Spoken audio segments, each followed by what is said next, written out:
ओम नमस्कार बच्चों। आज का जो टॉपिक है वो टॉपिक है वर्ग एवं वर्गमूल एक्सरसाइज 6.1 एक्सरसाइज क्लास 8 एक्सरसाइज 6.1 के क्वेश्चन नंबर 1 से लेके क्वेश्चन नंबर 3 तक और वर्ग के बारे में जो काफी रूल्स हैं वो हम लास्ट वीडियोस में पढ़ चुके हैं। आज क्वेश्चन नंबर 4 से कंटिन्यू करेंगे। तो क्वेश्चन नंबर 4 को देखेंगे और जो पिछले रूल्स हैं उनको अपने माइंड में रखेंगे। तो क्वेश्चन नंबर 4 देखिए, आपको एक पैटर्न दे रखा है। इस पैटर्न के अकॉर्डिंग जो है आपने आगे जो दो रिमेनिंग क्वेश्चंस हैं उनको फाइंड आउट करना है, पैटर्न को फॉलो करना है। एक किस्म से ये एक रीजनिंग का क्वेश्चन है कि किस तरह से आप पैटर्न को फॉलो करते हो। यहां पर देखिए 101, इसको तो छोड़ दो, फर्स्ट वाले को 101, यहां पर 10 है। देखिए 10 है, तो 10 का अगर स्क्वायर करते हैं हम तो हमारे पास 2 जीरो आएंगे। तो जो अगला नंबर होगा जो इसका आंसर होगा उसमें 2 जीरो तो होंगी। लेकिन किस तरह से करा हुआ है, देखिए 10 फिर 2 लगाया हुआ है और फिर 01 फिर 01, इस तरह से इसको सॉल्व किया हुआ है। वैसे ही यहां पर 100 तो 100 आया, फिर 2 आया, 2 सब में लगा रखा है बीच में यहां पर, ये देखिए, फिर 001, फिर लास्ट का नंबर उठा लिया 001। तो इसी तरह से हमें आगे के ये दो जो क्वेश्चंस है हमारे उनको फाइंड आउट करना है। तो देखिए यहां पर क्या आएगा, पहले 1 आएगा, देखिए 00 थी तो 00 आई थी, तो यहां पर कितनी 4 जीरोज है तो 4 जीरो आएंगी। उसके बाद 2 आएगा, 2 तो सब में लगा रखा था। उसके बाद इस 1 को छोड़ के 001 लिखा हुआ था, तो हम भी इस 1 को छोड़ देंगे और आगे का पूरा नंबर लिखेंगे 4 zeros and 1। यहां पर जो पैटर्न इन स्टेप्स में किया है वही पैटर्न हम इस स्टेप में फॉलो करेंगे। तो नेक्स्ट देखिए यहां पर क्या है 1, तो 1 आएगा, 6 जीरोज है तो 6 जीरोज लगाइए, 6 जीरो लगा दी। उसके बाद 2 आएगा, सब में क्या आएगा 2 आएगा, फिर 1 को छोड़ देंगे और आगे का जो पूरा नंबर होगा उसको लिखेंगे। It means 6 zeros and 1। तो 6 जीरोज लगाई और 1 लगाया। तो इस तरह से एक पैटर्न को फॉलो करके जो है क्वेश्चन को फाइंड आउट करना था। एक किस्म से रीजनिंग का क्वेश्चन है, तो आपने पैटर्न को फॉलो किया और आपने ये दो जो आपके क्वेश्चन थे उनको आपने फाइंड आउट किया। तो क्वेश्चन को नोट करिए, उसके बाद क्वेश्चन नंबर 5 करेंगे।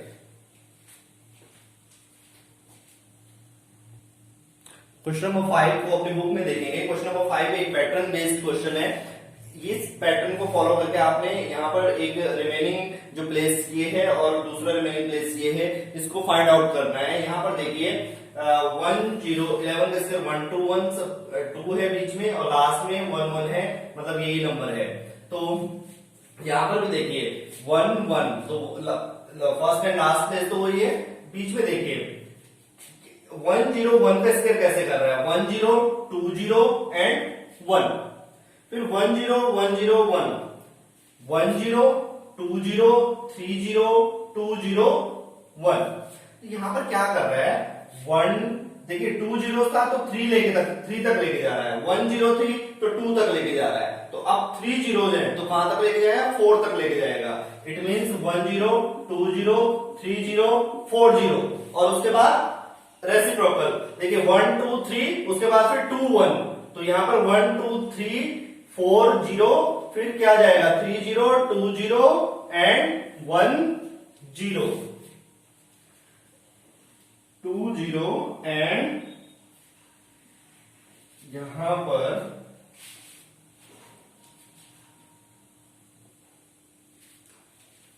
ठीक है 1 2 3 जीरोस थी तो 4 तक लेके जाएगा, 10 20 30 40 और उसके बाद रेसिप्रोकल उल्टा आएगा 30 20 एंड देन लास्ट में 1।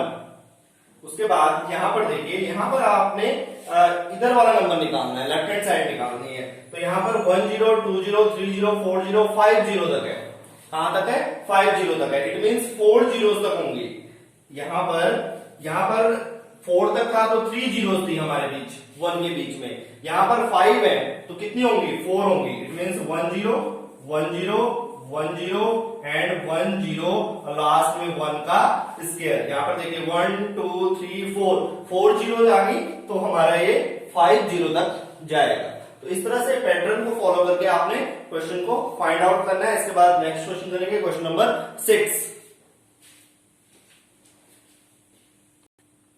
क्वेश्चन नंबर अपने 6 को अपनी बुक में पढ़ेंगे। क्वेश्चन नंबर 6 भी एक पैटर्न बेस्ड क्वेश्चन है। आपने पैटर्न को फॉलो करना है और जो आपके ये रिमेनिंग प्लेसेस हैं, जो फिल इन द ब्लैंक्स है, उनको फिल करना है। तो इस तरह से आप जो है वो फाइंड आउट कर लेंगे। यहाँ पर ये भी जो है आपने फिल करना है नंबर। तो यहाँ पर देखिए क्या पैटर्न लगाया हुआ है, उस पैटर्न को आप एक बार माइंड में समझ लीजिए। देखिए 1 2 2 2 3 6 3 4 स्क्वायर सब में है, तो स्क्वायर को तो छोड़ देंगे, स्क्वायर को अपने माइंड से निकाल दीजिए। 3 4 12 4 5। ठीक है, पहले आप इन जो पूरी दे रखी है आपको 3 रोज, उनको सॉल्व करेंगे। देखिए 1 2 2 2 3 6 3 4 12। जो ये लास्ट नंबर है वो इन दोनों का प्रोडक्ट है, मल्टीप्लाई है। 1 into 2 is 2, 2 into 3 is 6, 3 into 4 is 12, है ना। दोनों नंबर की मल्टीप्लाई करके आगे नंबर लिखा हुआ है। तो यहाँ पर 4 into 5 कितना हो जाएगा, 20 का स्क्वायर। यहाँ पर कितना आ जाएगा, 20 का स्क्वायर। फिर ऐसे ही देखिए 5 और किसको मल्टीप्लाई करेंगे कि 30 आ जाए। ये नंबर प्रोडक्ट है इन दोनों नंबर का, तो 5 into 6 करेंगे तो आपके पास 30 आ जाएगा। उसके बाद 6 into 7 करेंगे तो कितना आ जाएगा, 42।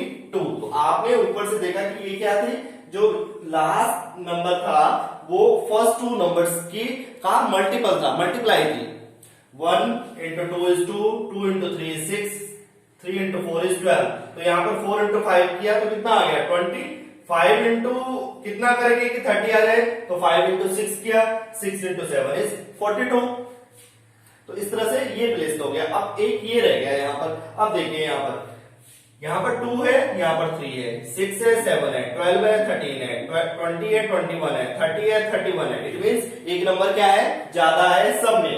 जो ये आंसर आ रहा है आपका वो ये थर्ड नंबर से एक नंबर ज्यादा है। यहाँ पर 30 था, 31 हो गया, तो यहाँ पर 42 है, तो यहाँ पर कितना हो जाएगा, 43 स्क्वायर। तो इस तरह से पैटर्न को फॉलो करके इन क्वेश्चन को इजिली जो है आप फाइंड आउट कर सकते हैं। क्वेश्चन को नोट करिए, उसके बाद क्वेश्चन नंबर 7 करेंगे। क्वेश्चन नंबर 7 को बुक में पढ़ेंगे। क्वेश्चन नंबर 7 में दिया हुआ है कि आपने जो है योग संक्रिया किए बिना योगफल ज्ञात करना है। इन नंबर्स का आपने योगफल ज्ञात करना है, लेकिन आपने प्लस वाला मेथड नहीं लगाना। इट मीन्स आपने ऐसे ऐड नहीं करना 1 + 3 4, 4 + 5 9, ये वाला चक्कर नहीं करना है, डायरेक्ट निकालना है। तो मैं आपको एक ट्रिक बताता हूं और एक फॉर्मूला भी है कि सम ऑफ n, यहां पर फर्स्ट लिख लीजिएगा, sum of first n odd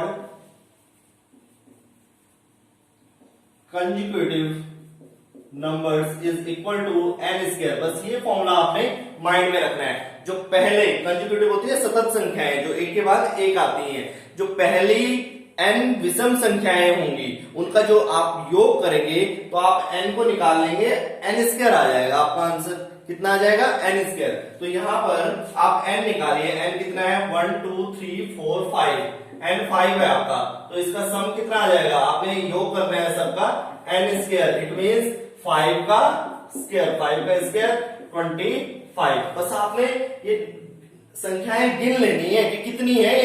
ये है आपकी 5, तो 5 का स्क्वायर कर लो। बस फॉर्मूला याद रखना है कि अगर विषम संख्याओं का योग करना हो, पहली n विषम संख्याओं का योग करना हो, तो उसका जो फॉर्मूला है वो n स्क्वायर है। बस अब इसमें n के लिए कितना है आपका, 1 2 3 4 5 6 7 8 9 10। n आपका 10 है, तो जो सम आएगा आपका, ये योग आएगा इसका, वो आएगा n square. It means 10 square is 100। तो इन संख्याओं का योग कितना आ गया, 100। आपको ऐड करने की जरूरत नहीं है, आपने बस फॉर्मूला लगाना है, उस फॉर्मूले से आपने इसको फाइंड आउट करना है। देन यहाँ पर n इज इक्वल टू 1 2 3 4 5 6 7 8 9 10 11 12। आपका n यहाँ पर 12 है, आपने सम निकालना है, n स्क्वायर है, 12 का स्क्वायर करेंगे आप, तो आपके पास आ जाएगा 144। n square 144। तो इस तरह से आपने ये बस फॉर्मूला याद रखना है ये वाला, और आप जो है sum of n first odd consecutive terms का जो है वो सम निकाल पाओगे। तो क्वेश्चन को नोट करिए, उसके बाद क्वेश्चन नंबर 8 करें।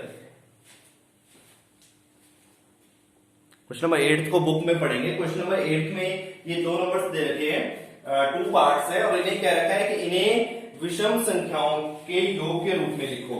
49 को 7 विषम संख्याओं के योग के रूप में लिखो और 121 को 11 विषम संख्याओं के योग में लिखो। तो आप देखो यहाँ पर 49, अगर 49 को लिख सकते हैं 7 का स्क्वायर, 7 का स्क्वायर ही तो होता है, तो n स्क्वायर है 7 का स्क्वायर। इसका मतलब क्या है, ये sum of first 7 odd consecutive numbers का सम है। इट मींस इसको हम देख सकते हैं 49 को 1 3 ऑड नंबर्स लेने ओनली, विषम संख्याएं 1 3 5 7 9 11 प्लस 13 1 2 3 4 5 6 7।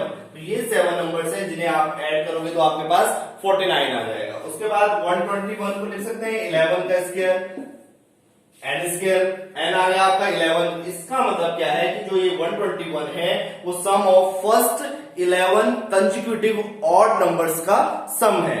पहली 11 सतत विषम संख्याओं का योग है। तो पहली 11 विषम संख्याओं को लिख लीजिए आप। 121 इज इक्वल टू 1 3 5 7 9 11, उसके बाद 13, फिर 15, देन 17, देन 19। देखिए 11 हुई है कि नहीं। 1 2 3 4 5 6 7 8 9 10, अभी 10 ही हुई है, तो अगला नंबर आ जाएगा 1121। तो इस तरह से आप जो है इजिली जो है इनको लिख सकते हो। उसके बाद क्वेश्चन नंबर 9 करेंगे। क्वेश्चन को नोट जरूर करिएगा। क्वेश्चन नंबर जो 9 है आपका, उसको आप बुक में पढ़ेंगे। क्वेश्चन नंबर 9 है, क्वेश्चन नंबर 9 में दे रखा है निम्नलिखित संख्याओं के वर्ग के बीच में कितनी संख्याएं हैं। वर्ग के बीच में कितनी संख्याएं हैं, इनका वर्ग करिए और उनके बीच में संख्याएं निकालिए, है ना। 12 का स्क्वायर कितना हो जाएगा 144, एंड 13 का स्क्वायर कितना हो जाएगा 169, और इसके बीच में संख्याएं गिन लीजिए। लेकिन आपने ऐसा नहीं करना है, ये गिनने वाला काम तो करना ही नहीं है। हम तो शॉर्टकट मेथड से इसको फाइंड आउट कर लेंगे। उसके लिए आपने बस एक छोटी सी ट्रिक जो है वो याद रखनी है, एक फॉर्मूला याद रखना है कि n और n+1 के वर्ग के बीच संख्याएं, एक नंबर n है और एक नंबर n+1 है, के वर्ग के बीच में संख्याएं कितनी होंगी, वो 2n होंगी।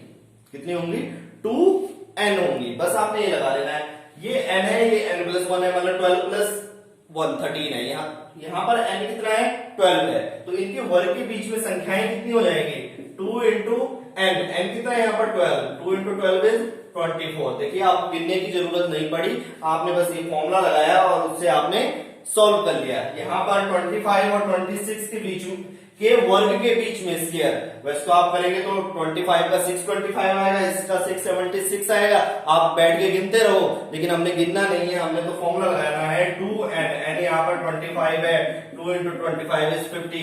50 संख्याएं होंगी इनके वर्ग के बीच में। ऐसे ही 99 और 100 को आप फाइंड आउट करोगे तो 2 इंटू n यहाँ पर 99 है, तो यहाँ पर आ जाएगा 198। तो 198 संख्याएं होंगी 99 के वर्ग के बीच में और 100 के वर्ग के बीच में, स्क्वायर के बीच में इतनी संख्याएं ये होंगी। तो आपने कुछ भी ध्यान में नहीं रखना है, आपने तो बस n और n+1 और वर्ग के बीच में संख्याएं, बस ये फॉर्मूला याद रखना है कि 2n होता है और 2n को अप्लाई करके आप जो है वो क्वेश्चन को फाइंड आउट कर सकते हैं। तो ये थी एक्सरसाइज 6.1। इसी क्वेश्चन के साथ जो है ये एक्सरसाइज यहाँ पर कंप्लीट हो जाती है।